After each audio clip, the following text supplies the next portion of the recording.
guys, kakagising ko lang.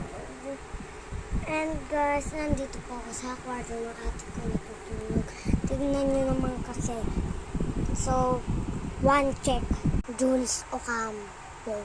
Jules lang yan guys, pero may Ocampo talaga. Explain niya. Nakakadiri guys. Pakita ko na lang sa inyo sa my part 2. This guys, ang cute diba? Higaan niya.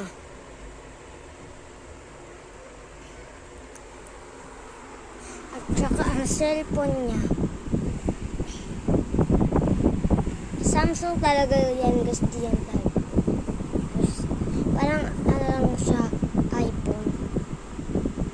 Ang ganda ni Beshi dyan. Hindi ko alam yung password.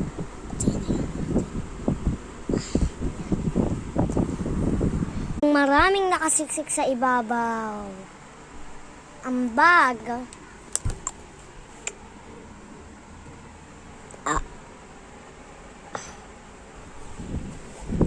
Amen. Bongga. Bongga. Ay.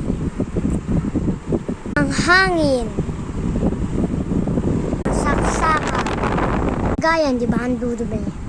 Gusto ko nililinis, park na yun. Alabahan, di ba nakasiksik lang?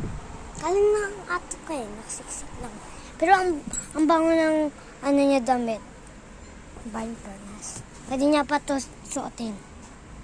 Ito yung ilalim ng ano niya, higaan. Bando dumi dito. Pasok tayo guys. Yun po yung mga ano, ito yung pangkulot. Bigat nito ng pangkulot niya eh. Wala maintindihan. Tapos ito yung ano basta. Ito. Ito yung mga dati yung bag ni mama. Tapos ito yung ano lang guys. Ano ba to? Alam, baso ata yan eh. Diba ang pakadumi dito? Uta mo. Yung mga kalat. Tapos may nakita pa akong 2 piso dito. Pause na yung kamay ko. Tignan nyo. Bye guys! Thank you for watching!